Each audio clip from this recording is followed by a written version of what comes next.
نحمده ونصلي ونسلم على رسوله الكريم اما بعد۔ سامعین کرام، میرے انتہائی واجب الاحترام عزیز ساتھیوں، بزرگوں، بھائیوں اور بہنوں، اسلام کے نام پر ہوا پرستی، فرقہ عثمانی کا تحقق۔ ہم نے گزشتہ مجلس کے اندر بیان کیا تھا کہ کیپٹن مسعود الدین عثمانی قرآن مجید کی آیات کا انکار کرتا ہے اور آیتوں کا غلط مطلب بیان کرتا ہے، ان میں تحریفات کرتا ہے، ان کے مطلب کو تبدیل کرتا ہے۔ میرے دوستو، کیپٹن مسعود الدین عثمانی آیات قرآنی کا غلط مطلب بیان کرتا ہے، یہ بات ہم نے دلائل کے ساتھ ثابت کی کہ وہ قرآن مجید کی آیات کا منکر تھا، اس کا قرآن مجید پر ایمان ثابت ہو ہی نہیں سکتا۔ وہ صرف مسلمانوں کے ایمان پر ڈاکہ ڈالنے کے لیے قرآن کو برائے نام استعمال کرتا تھا۔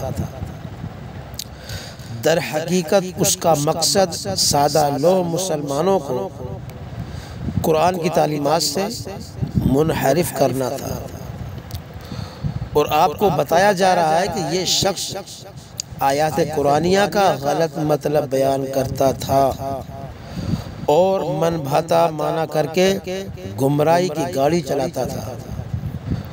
اس کی چند مثالیں آپ کے سامنے بیان کی جاتی ہیں، سماعت فرمائیں۔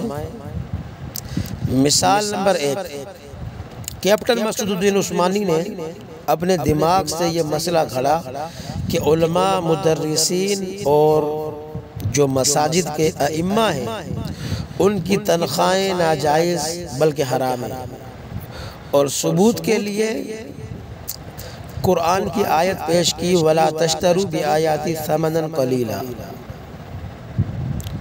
جس کا ترجمہ ہے اور مت لو بمقابلہ میرے احکام کے معاوضہ حقیر کو۔ میرے دوستو، بھائیوں، یہ آیت اور اس قسم کی دوسری آیات در حقیقت قوم بنی اسرائیل کے حق میں نازل ہوئی ہے۔ میرے دوستو، قرآن مجید کی جو یہ آیت ہے پہلے سپارے میں موجود ہے۔ اس آیت سے پہلے جو رکوع شروع ہو رہا ہے، یا بنی اسرائیل اذکروا، وہاں اللہ نے بنی اسرائیل کا تذکرہ کیا کہ اے بنی اسرائیل، میری نعمتوں کو یاد کرو جو تم پر میں نے کی ہے اور تمہیں فضیلت دی ہے تمام دنیا جہان والوں پر۔ تو بات ہو رہی تھی بنی اسرائیل کی، تو اللہ نے انہی کو خطاب کر کے فرمایا وَلَا تَشْتَرُوا بِآيَاتِي ثَمَنًا قَلِيلًا، کہ میری آیتوں کے مقابلے میں تھوڑی ثمن نہ لو۔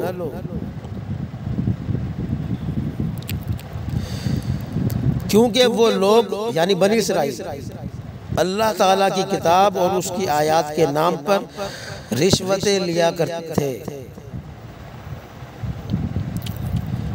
ان لوگوں نے اللہ تعالیٰ کی کتاب کی طرح اپنے پاس ایک اور اس کے مقابلے کی کتاب تیار کر رکھی تھی، اور لوگوں کو یہ باور کرایا ہوا تھا کہ یہ اللہ کی کتاب ہے، حالانکہ وہ ان کی اپنی لکھی ہوئی کتاب تھی۔ تو جب کوئی مسئلہ درپیش آتا تو یہ لوگ اپنی خود ساختہ کتاب سے لوگوں کا پسندیدہ حکم بتا کر رشوت لیتے تھے اور کہہ دیتے تھے کہ یہ اللہ تعالیٰ کی کتاب ہے، اس کی آیات ہے اور اس کا حکم ہے۔ اس پر اللہ تبارک و تعالیٰ نے ان کو ٹوکا کہ یہ تمہارا طریقہ تو اللہ تعالیٰ کی آیات بیچنے کے مترادف ہے، لہٰذا میری آیات کو چند ٹکوں کی خاطر مت بیچو، یعنی اللہ تعالیٰ کی آیات اور احکام کے نام پر رشوت نہ لو۔ میرے دوستو، وَلَا تَشْتَرُوا بِآيَاتِي ثَمَنًا قَلِيلًا، اس کی تفسیر خود قرآن مجید کی آیت بیان کرتی ہے، کیونکہ ہم بیان کر چکے ہیں کہ قرآن کی بعض آیات کی تفسیر ہوتی ہیں، تو خود قرآن مجید کی دوسری آیات میں یہی تفصیل اور تفسیر موجود ہے۔ اسی پہلے سپارے کے اندر اللہ رب العزت فرماتے ہیں فَوَيْلٌ لِّلَّذِينَ يَكْتُبُونَ الْكِتَابَ بِأَيْدِيهِمْ ثُمَّ يَقُولُونَ هَذَا مِنْ عِنْدِ اللَّهِ لِيَشْتَرُوا بِهِ ثَمَنًا قَلِيلًا فَوَيْلٌ لَّهُم مِّمَّا كَتَبَتْ أَيْدِيهِمْ وَوَيْلٌ لَّهُم مِّمَّا يَكْسِبُونَ۔ ترجمہ: بڑی خرابی ہے ان کے لیے، ان لوگوں کے لیے جو لکھتے ہیں کتاب کو اپنے ہاتھوں سے۔ میرے دوستو، ترجمے پر آپ غور کریں کہ اللہ فرماتا ہے جو اپنے ہاتھوں سے کتاب لکھتے ہیں پھر کہتے ہیں یہ اللہ کی طرف سے ہے تاکہ اس کے ذریعے کچھ جو ہے نقدی وصول کریں، تھوڑی ثمن وصول کریں، تو اللہ نے فرمایا ان کے لیے ہلاکت ہے جنہوں نے لکھا اپنے ہاتھوں سے۔ تو اللہ رب العزت ان کی ہلاکتی کا ذکر فرما رہے ہیں کہ جنہوں نے قرآن مجید اپنے ہاتھوں سے لکھا، بلکہ اپنی کتاب جو ان پر نازل ہوئی تھی اس کو بدلا، کتاب اپنی طرف سے لکھی اور کہا یہ اللہ کی طرف سے ہے۔ تو اللہ نے فرمایا فَوَيْلٌ لَّهُم مِّمَّا كَتَبَتْ أَيْدِيهِمْ، ان کے لیے ہلاکتی ہے، تباہی ہے، بربادی ہے۔ کیوں؟ بس سبب اس کے کہ انہوں نے لکھا اپنے ہاتھوں سے، اور ان کے لیے بربادی ہے جو انہوں نے کمایا۔ تو سامعین کرام، آپ نے دیکھ لیا اور سماعت کر لیا کہ اس دوسری آیت نے پہلی آیت کی تفسیر کر دی۔ پہلی آیت کون سی؟ وَلَا تَشْتَرُوا بِآيَاتِي ثَمَنًا قَلِيلًا۔ اب اس کی تفسیر اس آیت نے کر دی جو ہم نے ابھی آپ کے سامنے تلاوت کی ہے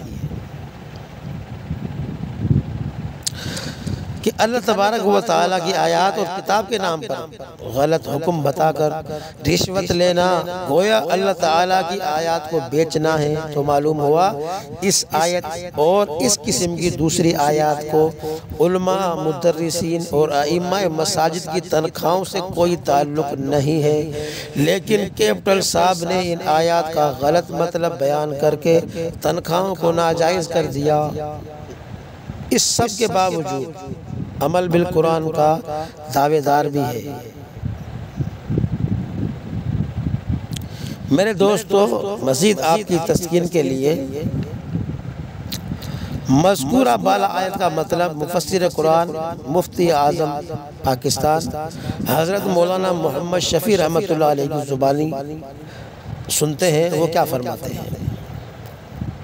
وَلَا تَشْتَرُوا بِآيَاتِي ثَمَنًا قَلِيلًا۔ اس آیت میں اللہ تعالیٰ کی آیات کے بدلے میں قیمت لینے کی ممانعت کا مطلب وہی ہے جو آیت کے سباق و سیاق سے معلوم ہوتا ہے کہ لوگوں کی مرضی اور ان کے مقصد کی خاطر اللہ تعالیٰ کی آیات کا مطلب غلط جو ہے بیان کر کے بتلا کر یا چھپا کر لوگوں سے پیسے لیے جائیں، یہ فعل بالاجماع امت حرام ہے۔ تعلیم قرآن پر اجرت لینا میرے دوستو یہ جائز ہے، اور یہ بات ہم اپنی مجالس میں ثابت کر چکے ہیں۔ ہم نے اس پر 4-5 ویڈیوز ریکارڈ کروائی ہیں، آپ چاہیں تو وہ سماعت کر سکتے ہیں۔ ان میں ہم نے دلائل سے ثابت کیا کہ علماء کرام کی تنخواہیں، مدرسین کی تنخواہیں، معلمین کی تنخواہیں بالکل درست ہیں۔ تو میرے دوستو، یہ معاملہ کہ کسی کو اللہ تعالیٰ کی آیات صحیح بتلا کر یا پڑھا کر اس کی اجرت لینا کیسا ہے، اس کا تعلق اس آیت سے نہیں ہے۔ یہ مسئلہ اپنی جگہ قابل غور ضرور ہے کہ تعلیم قرآن پر اجرت اور معاوضہ لینا جائز ہے یا نہیں؟ فقہائے امت کا اس میں اختلاف ہے۔ امام مالک، امام شافعی، امام احمد بن حنبل رحمہ اللہ تعالی علیہم یہ جائز قرار دیتے ہیں، اور امام اعظم ابو حنیفہ اور بعض دوسرے ائمہ منع فرماتے ہیں، کیونکہ رسول اللہ صلی اللہ علیہ وسلم نے قرآن کو ذریعہ معاش بنانے سے منع کیا ہے۔ لیکن میرے دوستو، متاخرین حنفیہ نے، یعنی جو بعد کے حنفی علماء ہیں، انہوں نے جب حالات کا مشاہدہ کیا کہ قرآن مجید کے معلمین کو، قرآن مجید پڑھانے والوں کو، ائمہ مساجد کو، علماء کو، مدرسین کو اسلامی بیت المال سے جو ہے تنخواہیں ملتی تھی، ان کا گزارا ہوتا تھا۔ اب ہر جگہ اسلامی نظام موجود نہیں ہے، تو لہذا اسلامی نظام کے فطور کے سبب معلمین کو، ائمہ مساجد کو عموماً کچھ نہیں ملتا۔ ظاہر ہے گورنمنٹ کی طرف سے علماء کرام کو، مدرسین کو، قرآن پڑھانے والوں کو معاوضہ نہیں دیا جاتا۔ یہ اگر اپنے معاش کے لیے کسی محنت یا مزدوری کی یا تجارت وغیرہ میں لگ جائیں تو بچوں کی تعلیم، قرآن کا سلسلہ یکسر بند ہو جائے گا، کیونکہ وہ دن بھر کا مشغلہ چاہتا ہے۔ اس لیے تعلیم قرآن پر تنخواہ لینے کو بضرورت جائز قرار دیا، جیسا کہ صاحب ہدایہ نے فرمایا ہے کہ آج کل فتویٰ جواز پر ہے۔ میرے دوستو، مثال دو آپ کے سامنے پیش کرتے ہیں کہ کیپٹن صاحب قرآن مجید کی آیات کو کس طرح بدلتا ہے، اس کے ترجمے کو، اس کی تشریح کو، اور اس کا غلط مطلب بیان کرتا ہے۔ اس کی مثال دو آپ کے سامنے دیتے ہیں کہ کس طرح وہ لوگوں کو دھوکہ دیتا ہے۔ اللہ رب العزت ارشاد فرماتے ہیں، حتی اذا جاء احدهم الموت قال رب ارجعون لعلی اعمل صالحا فيما تركت كلا انها كلمة هو قائلها ومن ورائهم برزخ الى يوم يبعثون۔ سورہ مومنون کی آیت نمبر 100 ترجمہ۔ اللہ رب العزت فرماتا ہے، یہاں تک کہ جب ان میں کسی پر موت آتی ہے، اس وقت کہتا ہے، اے میرے رب مجھ کو واپس بھیج دے تاکہ جس کو میں چھوڑ آیا ہوں اس میں نیک کام کروں۔ تو اللہ فرماتا ہے، ہرگز نہیں، یہ ایک بات ہے جس کو یہ کہے جا رہا ہے، اور ان لوگوں کے آگے ایک آڑ ہے، ایک حجاب ہے، ایک برزخ ہے قیامت کے دن تک۔ میرے دوستو، یہ تھا آیت کا ترجمہ۔ قرآن مجید کی جو مذکورہ آیت آپ کے سامنے تلاوت کی گئی، اس آیت کا مطلب صاف ظاہر ہے کہ موت کے وقت جب کافر مجرم کے سامنے اس کا بڑا مقام دکھایا جاتا ہے تو وہ گھبرا کر یہ تمنا کرتا ہے کہ مجھے دنیا میں دوبارہ واپس بھیج دیا جائے تاکہ میں اپنے مال وغیرہ کے ذریعے نیک عمل کر لوں اور قبر آخرت کے سنگین عذاب سے بچ جاؤں۔ لیکن اللہ رب العزت فرماتے ہیں، ایسا ہرگز نہیں ہوگا۔ یہ صرف اس کی تمنا ہے لیکن پوری نہیں ہوگی، کیونکہ موت کے ساتھ آدمی جو بما روح اور جسد کے عالم برزخ اور قبر میں چلا جاتا ہے۔ جیسے انسان مرا تو روح اور جسم کے ساتھ کہاں پہنچ گیا؟ عالم برزخ میں، عالم قبر میں۔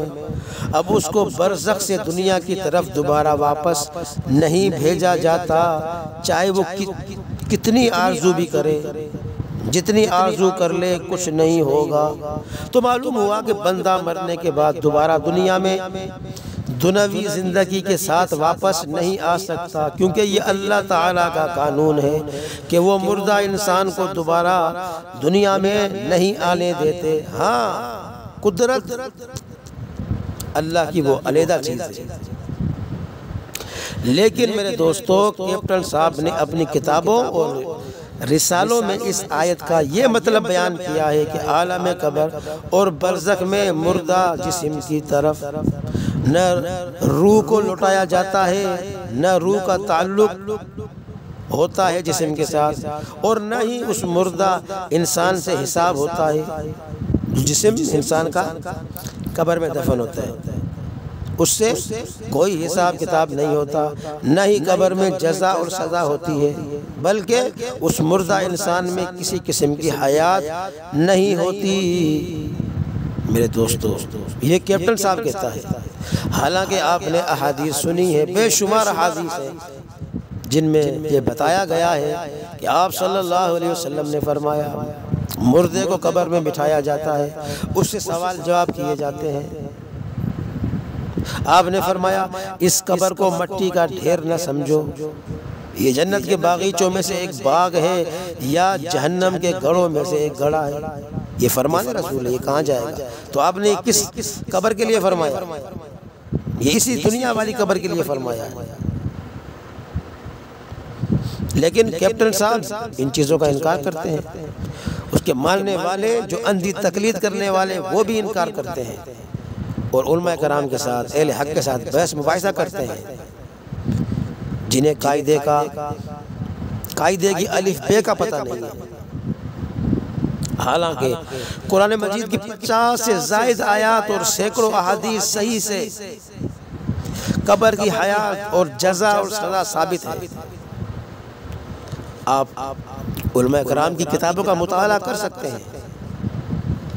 تو میرے دوستوں، مذکورہ بالا آیت سے قبر کی حیات کی نفی ہرگز نہیں ہوتی، بلکہ ثبوت ملتا ہے کہ قبر اور برزخ کی سزا جو ہے، سزا سے آدمی گھبرا کر دنیا کی طرف واپسی کی تمنا کرتا ہے، لیکن اس کو واپس نہیں کیا جاتا ہے۔ لہٰذا کیپٹن صاحب کا اس آیت سے قبر کی زندگی کا انکار کرنا آیت کا غلط مطلب ہے۔ صحیح مطلب یہ ہے کہ مردہ انسان کو دنیا میں دوبارہ نہیں بھیجا جاتا، بلکہ وہاں اس کو سزا دی جاتی ہے، اور یہی سزا حیات قبر کی دلیل ہے، کیونکہ اگر حیات نہیں تو سزا کیسے؟ واضح رہے کہ جس کو موت دی جا رہی ہے، سزا بھی اسی کو دی جا رہی ہے، نہ کہ کسی دوسرے جسم کو۔ ظاہر ہے گناہ اس جسم نے کیے، نافرمانی اس جسم نے کی، تو سزا بھی اس جسم کو ملے گی، نہ کہ دوسرے جسم کو، جیسا کہ عثمانی حضرات ثابت کرتے ہیں۔ آپ کے سامنے مثال پیش کرتے ہیں تیسری، کہ قرآن مجید کے اندر من مانی تفسیر کی، قرآن کا غلط مطلب بیان کیا عثمانی نے۔ میرے دوستو، اللہ رب العزت فرماتا ہے قرآن کی آیت نمبر 1، وَلَا تَقُولُوا لِمَنْ يُقْتَلُ فِي سَبِيلِ اللَّهِ أَمْوَاتٌ بَلْ أَحْيَاءٌ وَلَكِنْ لَا تَشْعُرُونَ۔ اور جو لوگ اللہ کی راہ میں قتل کیے جاتے ہیں، ان کی نسبت یوں بھی مت کہو کہ وہ مردے ہیں، بلکہ وہ لوگ زندہ ہیں، لیکن تم جو ہے ان کی زندگی کو نہیں سمجھ سکتے، تم ادراک نہیں کر سکتے۔ میرے دوستو، آیت نمبر 2، وَلَا تَحْسَبَنَّ الَّذِينَ قُتِلُوا فِي سَبِيلِ اللَّهِ أَمْوَاتًا بَلْ أَحْيَاءٌ وَلَكِنْ لَا تَشْعُرُونَ۔ جو لوگ اللہ کی راہ میں قتل کیے گئے ان کو مردہ مت خیال کرنا، بلکہ وہ لوگ زندہ ہیں اور اپنے پروردگار کے مقرب ہیں، نزدیک ہیں، ان کو رزق ملتا ہے۔ سامعین کرام، مذکورہ بالا دونوں آیات جو آپ کے سامنے تلاوت کی گئی، ان آیات سے شہداء کرام کی حیات جسمانی پر نص قطعی کی حیثیت رکھتی ہے، کیونکہ ان آیات میں فرمایا گیا ہے کہ جو لوگ اللہ تعالیٰ کی راہ میں قتل ہوئے وہ زندہ ہیں، ان کو مردہ مت کہو، یعنی مقتول فی سبیل اللہ زندہ ہیں۔ اور ظاہر ہے قتل ہونے والا جسم ہے، قتل ہونے والا کون ہے؟ گولی کس کو لگی؟ تلوار کس پر چلی؟ اس جسم پر چلی، قتل جسم ہوا ہے۔ تو آیات سے ثابت ہوا، معلوم ہوا کہ شہداء کرام کا جسد عنصری جو مقتول ہے زندہ ہے، البتہ حدیث صحیح کی روح سے ان کی ارواح بھی جو ہے زندہ ہیں، کہ ارواح کا عالم برزخ میں ایک خاص قسم کا تعلق ہے جس کی کیفیت صرف اللہ جانتا ہے۔ تو آیت بیان کرتی ہے کہ شہداء کرام کے جسد عنصری اپنے قبور میں زندہ ہیں، لیکن میرے دوستو کیپٹن مسعود الدین عثمانی اس کے ماننے والے ان آیات کا مطلب بدلتے ہیں اور ان آیات کا انکار کرتے ہوئے لکھتے ہیں۔ کیپٹن صاحب اپنی کتاب میں لکھتا ہے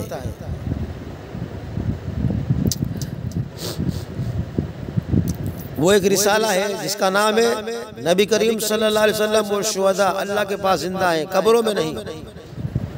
اس رسالے میں لکھتا ہے کیپٹن صاحب، کیا لکھتا ہے؟ کہتا ہے اس طرح صاف بتلا دیا گیا کہ شہداء عند ربہم اپنے رب کے پاس ہیں اور وہاں رزق پا رہے ہیں، ان قبروں میں زندہ نہیں، یعنی ان قبروں کے اندر زندہ نہیں ہیں۔ دیکھیے اللہ تعالیٰ کے قرآن نے فرمایا کہ شہداء کرام کے اجسام جسم جو کہ مقتول ہیں، قبروں میں مدفون ہیں، زندہ ہیں، اور کیپٹن صاحب صاف لفظوں میں انکار کر رہے ہیں کہ قبروں میں زندہ نہیں ہیں۔ میرے دوستو اصل میں کیپٹن صاحب کو عند ربہم اس قرآن مجید کے الفاظ سے شبہ ہوا کہ اللہ کے پاس زندہ ہیں۔ عند ربہم کا مطلب کیا ہے؟ ان کے پروردگار کے پاس۔ تو اس لیے کیپٹن صاحب کو اور اس کے ماننے والوں کو شبہ ہوا کہ بھائی وہ تو اللہ کے پاس ہے، قبروں میں تھوڑی ہیں، قبروں میں زندہ نہیں ہے۔ حالانکہ ان کا یہ شبہ بالکل غلط ہے۔ کس طرح غلط ہے؟ سب سے پہلے نمبر ایک جواب آپ کو دیتے ہیں کہ عند ربہم کا جو تعلق ہے وہ یرزقون سے ہے، یعنی شہداء کرام زندہ ہیں، ان کو اپنے رب کی طرف سے رزق ملتا ہے۔ یہ ایک بات ہوگی کہ عند ربہم کا تعلق یرزقون سے ہے۔ نمبر دو، کیپٹن صاحب کو وسوسہ ہوا کہ اللہ تعالیٰ کسی خاص مکان میں رہتا ہے اور شہداء کرام کے ارواح اس مکان کے قریب رہتے ہیں، اور شہداء کرام کے اجسام جو کہ قبروں میں مدفون ہیں اس مکان سے دور ہیں۔ حالانکہ یہ اس کی حماقت ہے، اللہ تعالیٰ کسی مخصوص مکان میں نہیں رہتے ہیں، وہ تو لا مکان ہے اور ہر جگہ حاضر اور ناظر اور موجود ہیں۔ وہ تو نحن اقرب الیہ من حبل الورید ہے۔ تو ارواح اور اجسام سب کے قریب ہے اور شہداء کرام کی قبریں ان سے دور نہیں ہیں۔ کیپٹن صاحب کا قبروں کو رب سے دور سمجھنا یہ میرے دوستو بڑی حماقت ہے۔ یہ حقیقت ہے کہ قبریں بھی اللہ رب العزت کے پاس ہیں، ارواح بھی اللہ رب العزت کے پاس ہے، اور تعلق کی وجہ سے دونوں حیات قبر سے فائز ہیں۔ اسی طرح تیسرا جواب آپ سن لیں، اگر کیپٹن صاحب کا جو وسوسہ ہے، شبہ ہے، اس کو درست مان لیا جائے کہ بھئی شہداء کرام اپنے رب کے پاس زندہ ہیں، قبروں میں نہیں، تو میں پوچھنا چاہتا ہوں عثمانیوں سے کہ قرآن کی جو یہ آیت ہے جس میں اللہ فرماتا ہے ان الدین عند اللہ الاسلام، اس کا کیا مطلب ہوگا؟ کہ دین اسلام اللہ کے پاس ہے، ہمارے پاس نہیں ہے۔ ان الدین مانا بے شک دین عند اللہ الاسلام، اللہ کے پاس ہے۔ تو اس کا کیا مطلب ہے؟ دین ہمارے پاس نہیں ہے، صحابہ کے پاس دین نہیں تھا، دین اللہ کے پاس ہے۔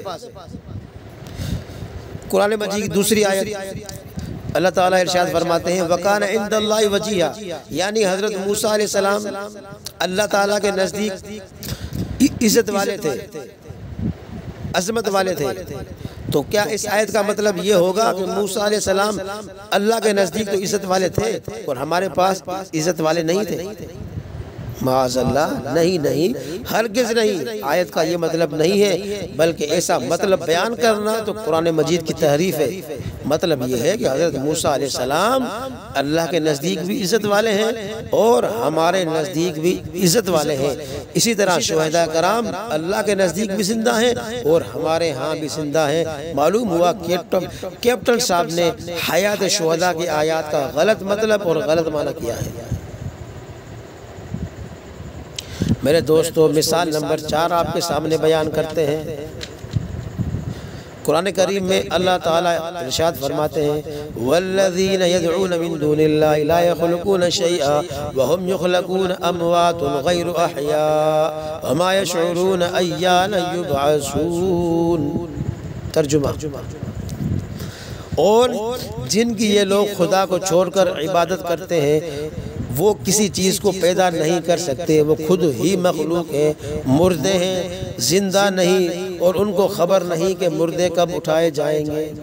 سامعین کرام، اس آیت کا صحیح مطلب یہ ہے کہ مشرکین اللہ تعالیٰ کے سوا جن چیزوں کی عبادت کرتے تھے وہ خالق نہیں بلکہ مخلوق ہیں، اور وہ سب موت کا محل ہے، یعنی ان پر موت آئے گی، ہمیشہ زندہ رہنے والے نہیں ہیں، اور انہیں یہ بھی معلوم نہیں کہ وہ کب اٹھائے جائیں گے۔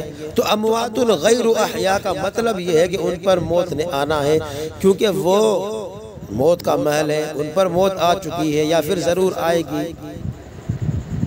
وہ اللہ تعالیٰ کی طرح ہمیشہ زندہ رہنے والے نہیں ہیں، انہوں نے بہرحال مرنا ہے۔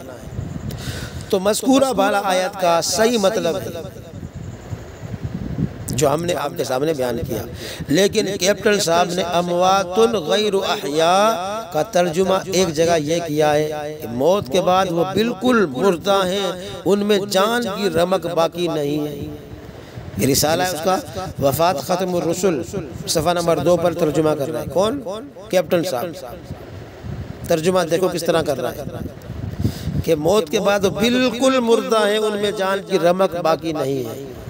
اور دوسری جگہ اس کا معنی یہ کیا ہے اسی آیت کا اموات غیر احیاء کہ مردہ ہیں نہ کہ زندہ۔ یہ مزار میلے کتاب ہے، اس کے اندر یہ دونوں ترجمے اور دونوں مطلب میرے دوستوں صحیح نہیں ہیں، یہ اس کے اپنے بنائے ہوئے ترجمے ہیں، اور پہلا ترجمہ تو بہت زیادہ غلط ہے۔